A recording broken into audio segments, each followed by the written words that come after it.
Did you know that 95% of people operate on autopilot, repeating patterns and following the flow without questioning?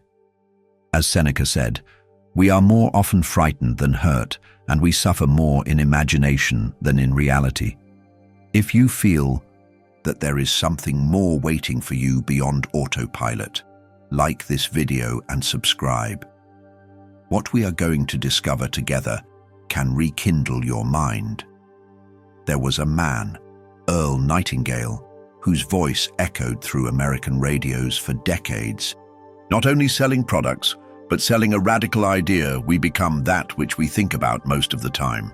He lived the scarcity of the Great Depression, saw the brutality of war in the Marines, but discovered, almost by accident while preparing to read an inspiring book for his troops, the immense power contained in directing one's own mind, instead of leaving it adrift or under someone else's command. Nightingale realized something fundamental: success in any area was not the result of chance or just manual labor, but rather of the quality of thought that preceded it. He observed that the vast majority of people simply did not think. They reacted, imitated, followed the flow, but rarely stopped to use their most distinctly human capacity, critical reasoning, and directed towards a clear objective. But why this refusal to think? Because thinking requires effort, an immense effort, often uncomfortable. It requires silence in the midst of the deafening noise of the world, courage to question the status quo, to challenge one's own most ingrained beliefs that were imposed on us or that we adopted without examination. Following orders, on the other hand, offers a numbing comfort. Responsibility is diluted.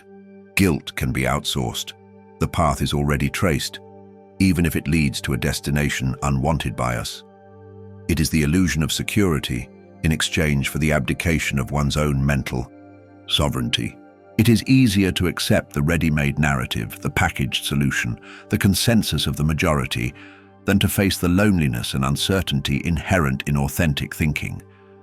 Thinking forces us to confront our shadows, our fears, the possibility of being wrong, the vertigo of freedom of choice. We live in an era that glorifies constant occupation, not deep reflection. We are bombarded by notifications, prefabricated opinions, algorithms that anticipate and shape our desires before we even consciously recognize them. The external noise is so deafening that the silence necessary for deep thought seems like an unattainable luxury, or worse, an unbearable boredom. The very structure of our daily lives, with its incessant demands for superficial productivity and immediate answers, actively conspires against the act of thinking critically, of pondering, of connecting ideas in an original way. We are encouraged to consume information, not to process it, to react, not to create. And maybe you feel this in your skin, in the core of your being. That uncomfortable feeling of running on a treadmill, busy but without arriving anywhere that really matters to you. The frustration of repeating self-destructive patterns, of seeing the days pass in a succession of tasks that seem not to build anything significant, nothing that resonates with your deepest inner voice. There is an internal call for authenticity, for a purpose that is yours, not one imported from other people's expectations, but the force of the current, of established routines, of social pressures, of the paralyzing fear of the unknown, always seems stronger, pulling us back to the familiar bed of conformity. But it is here that Nightingale's lesson, echoing Frankl and so many others who found freedom in the mind, even in the midst of currents, resonates with a transforming force. He did not preach only superficial positive thinking. He defended, directed, thinking as an active tool of deliberate creation of our internal and, consequently, external reality. The key turning point is not in doing more, in running faster on the treadmill of modern life. It is in stopping, in daring to use time to think, in defining with brutal clarity and relentless honesty what you really want and who you really aspire to be beyond the masks and social roles. The real work is not in the blind execution of the received order, whether external or internal, but in the courageous conception of the original vision. Thinking is not passivity. It is the most potent form of action. The proposal, then, is not a complex map with 10 steps to success. It is an invitation to the most intimate and powerful rebellion, the rebellion against one's own mental inertia, against the laziness of using our greatest gift. Start small, but start today. Set aside time, even if 5 minutes daily, for intentional silence without distractions. Question an automatic belief that guides your actions today. Ask why more often, to yourself and to the world. Read something that challenges your most comfortable certainties. The essential action here is to cultivate the habit of thinking, of using this extraordinary faculty that defines us as humans, but that we so often leave dormant, rusting from lack of use. The consequences? In the beginning, perhaps a certain discomfort, the anxiety of the blank page of one's own mind. Clarity can be painful when revealing how much we have deviated from our inner north. But gradually, with persistent practice, a new internal architecture begins to emerge, more solid, more authentic. Decisions become more aligned with your essential values. Purpose begins to clear not as a distant mystical destination, but as a conscious direction chosen each day. Diffuse anxiety decreases, replaced by a growing sense of agency, of control over the helm of one's own life. Success then ceases to be an external metric of approval and becomes the natural and authentic expression of your being in the world.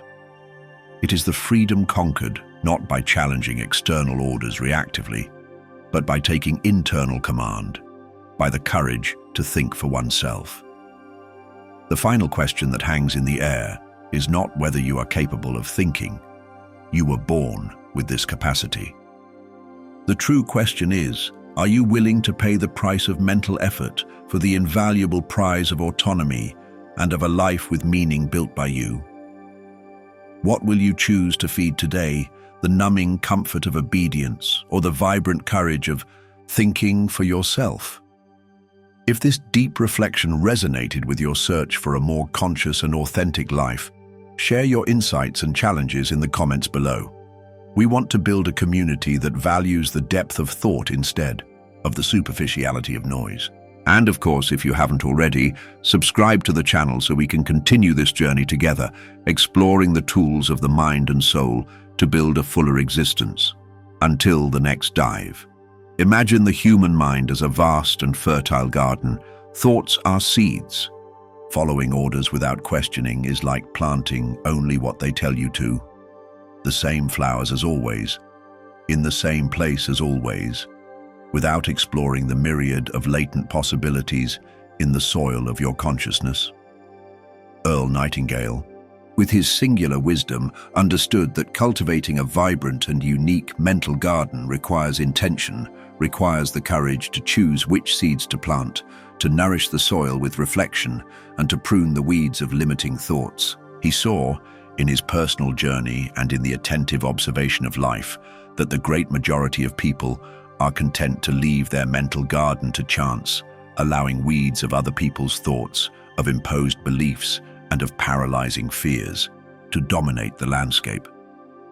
This negligence is not an act of malice against oneself, but rather often a consequence of lack of awareness, of the absence of a mental model that values the transforming power of autonomous thought.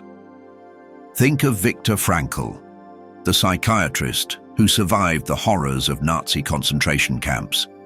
In the midst of the most brutal dehumanization, he discovered that the last of human freedoms, the freedom to choose one's own attitude in any circumstance, remained untouchable. This freedom resides precisely in the capacity to think, to give meaning to suffering, to find purpose even in apparent chaos.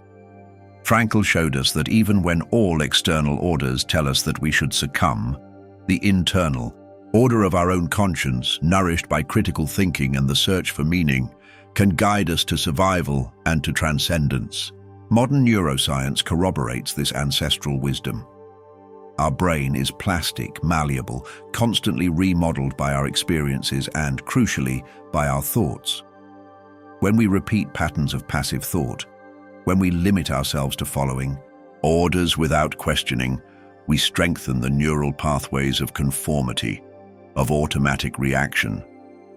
On the other hand, when we exercise the muscle of critical thinking, of deep reflection, of creativity, we are literally building new neural connections, expanding the potential of our brain, opening the way to new perspectives and new possibilities of action.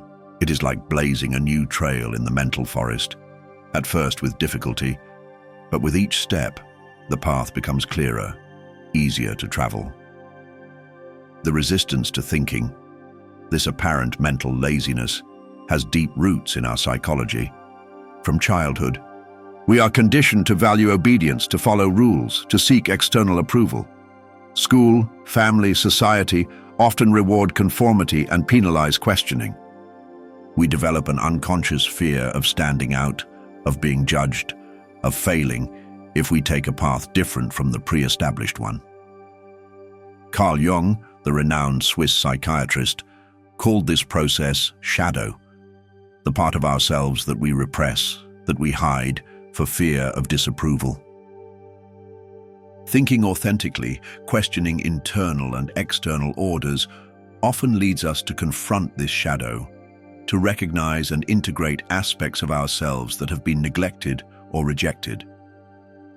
This journey of self-discovery can be uncomfortable, even painful, but it is essential for our growth and for the realization of our maximum potential. Imagine yourself in a dark cave, accustomed to the dim light, to the cold and damp walls. Following orders is like remaining in that cave, in the familiar comfort zone, even if limited and claustrophobic. Thinking is lighting a torch, is daring. To explore the darkest corners of the cave is discovering secret passages that lead to sunny and vast landscapes. In the beginning, the torchlight may dazzle, may reveal frightening shadows, but as you advance in the exploration, the cave reveals itself to be a less threatening place, more full of potentialities than of dangers. And upon emerging from the cave, you discover a world of possibilities infinitely greater than you could ever have imagined within the limiting walls of conformity. Contemporary society, with its emphasis on speed, on superficiality, and on instant gratification, distances us even further from the cultivation of deep thought. We are bombarded by fragmented information, by polarized opinions, by constant distractions that hijack our attention and prevent us from delving into the stillness necessary for reflection. Social networks, for example, can be useful tools, but they also become traps of social comparison, of the search for external validation, of passive consumption of pre-digested content. It is as if we were constantly running in a marathon of stimuli, without time to stop, to breathe, to connect with our own inner voice. The Korean philosopher Byung-Chul Han describes this condition as the burnout society, where hyperactivity and toxic positivity prevent us from experiencing creative boredom, contemplative idleness, which are essential for the flourishing of original thought. To break this vicious cycle, a conscious act of rebellion is needed, a deliberate decision to slow down, to create spaces of silence in the midst of noise, to prioritize the quality of our attention instead of the quantity of information we consume. It is like learning to swim against the current, to row against the wind, to cultivate a garden of autonomous thoughts in the midst of a desert of conformity. And the reward of this journey is not only external success, measured in material achievements or social approval. The deepest reward is the feeling of authenticity, of integrity, of living a life aligned with your own values, with your own dreams, with your own purpose. It is the joy of discovering one's own voice, of expressing one's own truth, of contributing to the world with the uniqueness of one's own perspective. It is, ultimately, the freedom to be who you really are, beyond the masks and social roles, beyond imposed orders and other people's expectations. So, the crucial question is not whether you have the capacity to think. You do. This capacity is inherent to your human nature. It is your greatest superpower. The true question is whether you are willing to cultivate this power, to invest time and energy in the development of your mental garden, to reap the tasty fruits of autonomy and self-realization. The path of authentic thinking is not always easy, nor is it always linear, but it is always, invariably, the most rewarding path, the path that leads you to a truly lived life, to an existence full of meaning and purpose. What do you choose today? To continue on the autopilot of obedience, or to take command of your mind and tread the path of your own truth? Which choice resonates strongest in your heart at this moment? Leave your answer in the comments. Your voice is important and can inspire other people on this journey of self-discovery. And if you feel called to explore the depths of your mind and to build a more authentic life, do not forget to like this video, share with those you love, and subscribe to the channel. Together, we can create a community of free and courageous thinkers, ready to transform the world, starting with ourselves. See you soon.